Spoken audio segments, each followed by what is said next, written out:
If you're a passive income investor or you're a person who is looking to invest in these high yield ETFs, one of the best high yield ETF issuer is NEOS. In today's video, I'm going to review NEOS ETFs, and I'm going to show you which ETF pay the highest and which one pay the lowest. And also we're going to look at their management fees, how much you're paying for each ETF you're investing.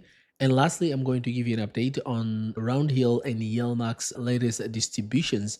We're going to see how much you are getting and how much of that came from return of capital. So guys, on this channel, I always keep you update on these high yield paying ETFs. So if you don't want to miss any of the update from these type of ETFs, make sure you subscribe to this channel, hit the notification button so you can always receive new updates. And do me a favor, if you like this type of content, as always, please smash the like button and don't forget to share with someone you think this video might help so they can also generate a higher income.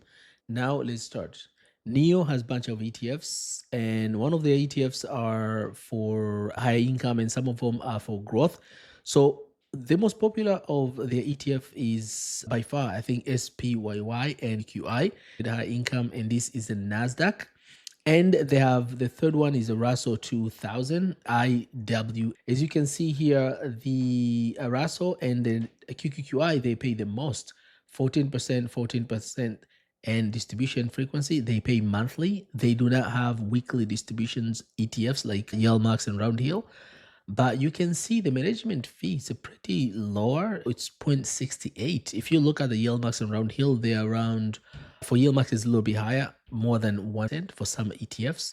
And for Roundhill is between 60 to 1%. 2 weeks ago, I made a video about QQQI and I show you how much you can generate with this ETF and how much you can grow your capital. It has really good return. And they have another ETFs I'm going to show you today is MSCI EFA High Income ETF, NIHI. This, it pays a little bit lower because of course this is kind of international and you're not expecting huge distributions and huge growth. This is more of a diversifier. If you have, let's say, NASDAQ and S&P 500 and you want to have some international exposure, this is an ETF you can look into. And they also have very two interesting ETFs. They have XSPYI and XQQQI. These ones are pretty much similar to SPYI and QI, but the difference is that these are boosted. Of course, they're going to have a little bit more leverage and a little bit riskier. And you can see the difference. For example, the QQQI, it pays only 14% and XQQQI pays 20%. And if you look at other ETFs that have higher yield are crypto ETFs. For example, boosted Bitcoin high yield income is 38, almost 39% yield, but the management fee a little bit higher. It jumps to 98. Anything boosted, because there's more involvement in managing these ETFs, it goes higher in terms of how much you're going to pay in management fees. So you can see here it's closer to 1% versus only 0.68. But nevertheless, you're getting higher yield. For example, this one is almost 40%. And if you look at the BTCI, this is a regular of this one, you're getting about 26%. So by investing in this one, you're boosting your income from 26 to 38, almost more than 12%, right? Now, if we look at other one is Ethereum, and also it pays really high, about 33%. But again, Ethereum and Bitcoin, we know these are very high volatile assets. So you are going to experience huge swing, and they haven't performed really well so far. Bitcoin and Ethereum are really down. I think Ethereum is down like 50%, and Bitcoin year to date, I think, is about 20 to 30% down. All right, they have real estate. This ETF I reviewed the other day is a pretty good IYRI real estate high income ETF. It pays only 11%, but the return of this ETF is pretty good. And the other ETF they have is IAUI, a gold high income ETF, pays around 12%. And they have MLP energy and infrastructure. Also, I reviewed this ETF. It's a pretty good. The yield is not that much. It's only about 15%, but it has good return. They have NASDAQ 100 hedged equity ETF, QQQH, pays a little less. And It's because it's hedged. You can see these are less riskier. They have SPYI S&P hedged equity ETF, pays about 8%, and long short equity income ETF only 5%. So the lower the yield, of course, the less the volatile, but you're not expecting huge growth, but also you're not expecting huge swing with your portfolio. The management fees are pretty much the same, except this long short equity income ETF is around 0.98, so closer to 1%. And they have enhanced income credit selected. All these are more of a bonds. So you are getting less income, but of course, these are bonds. So your portfolio will stay steady and pretty good. They are not going to have a huge swing. So what I would say is this: for someone who is younger and doesn't have as much money, they want to maximize their return. One of the best ETFs are QQQI and SPYI, because this would give you bigger growth and also good income.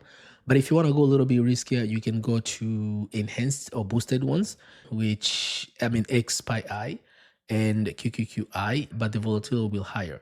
Now, if you want a more return, but you have to accept the risk, then you can invest in crypto ETFs, or you can put a very little of your portfolio.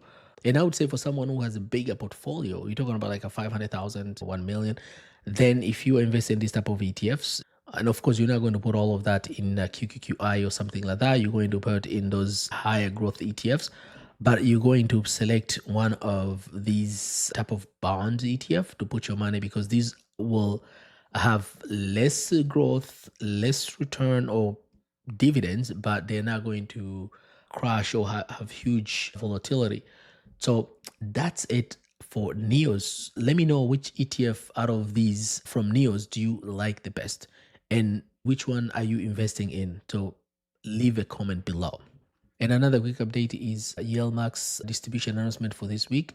The payment date will be June 12, and X and record date is June 11, which is tomorrow. So you have to have owned these ETFs today in order for you to be on record tomorrow. And of course, the following day, you're going to get your payment. And this is a group 2. And group 2 are all of pretty much single stock ETFs. As you can see here, Airbnb, AYY, AMD, Amazon, Berkshire Hathaway, Alibaba, CVNC, Dips, so Facebook, Fiat. These are all the single stock ETFs, pretty much, most of them. These are not fund of funds. I think fund of fund is, I think, a group 1. And then they have a group 3, which are those target 25. These ETFs, some of them have done well, some of them have done really bad in terms of return. But the one has higher yield for this time. We can see AIYY, it pays like a 76%. But then the return of this one is not as good. And the other one, AMD, is going to pay 65, but AMD has greater return because of AMD stock itself. And the ROC, this is return of capital. As you can see here, for example, for AMD is going to have 45% of that 67 cents you're getting will come from return of capital. AIYY is going to pay 14 cents or round up to 15 cents. And that's, what is it? 0% will come from that. Dips, YieldMax short Nvidia is going to pay 36 cents, and that's about 47%. And 93 of that, or 94% of that, will come from return of capital. And if you look at other ETFs that with higher volatility and that haven't done well, for example, YieldMax Mara option income strategy. Of course, we know Mara has a lot of exposure to crypto. The yield is higher, but the amount they're paying is very little. And the reason why is because this ETF has been crashed. So higher yield, but very little amount of money they're going to pay. But a ROC is 0, return of capital. And MRNY is going to pay 21 cents, 70%. Pretty good.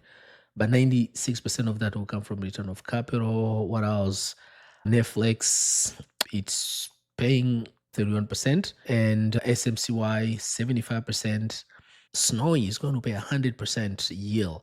That's 20 cents. But all of dividend will be like 0, come from return of capital. Wow. But YieldMax option income strategy, I haven't reviewed this ETF. I don't think it has greater return. Tesla used to be one of the popular YieldMax ETFs. It's going to pay 27 cents, and that's 49%. 0% of that will come from return of capital. And the last will be YQQQ, YieldMax Short NASDAQ 100, 4 cents only. Of course, if you short the NASDAQ, you know what happens. This ETF has been smashed because, of course, the NASDAQ has just gone up. But if you invested in this a week ago, of course, the NASDAQ has crashed, then you're going to make money. But within a year or year to date, this has been one of the worst performer. The last update for today's video is going to come from Roundhill, and this is a distribution announcement for their 0 day to expiry cover call ETFs. They have 3 of them: XDTE, QDTE, RDTE. Payment date for this will be pretty much the same as YieldMax Group 2. Is going to be June 12. And X date and record date is June 11, which is tomorrow. Again, you have to have owned these ETFs by end of today to be on record tomorrow. And how much you're going to pay for XDTE will pay about 10 cents. QDTE will pay about 15 cents. RDTE will pay 16 cents. And as usual, all of the Roundhill ETFs, they tend to have 100% of their income come from return of capital. That's their strategy. So guys, today I want to make this video to give you a quick update on the NEOS ETF. And why I chose NEO is because it's one of the best ETF issuers out there when it comes to income ETFs. I'm not saying it's the best, but it's one of the best, right? There are a lot of them. And the last thing I wanted to update you is a distribution announcement from YieldMax and Roundhill. These 2 ETF issuers have been one of the original high income ETFs. So we always have to keep them in mind. If you have any comment or any suggestion on next video, make sure you leave in a comment below. Thank you very much for watching. I'll catch you on next one. Bye bye.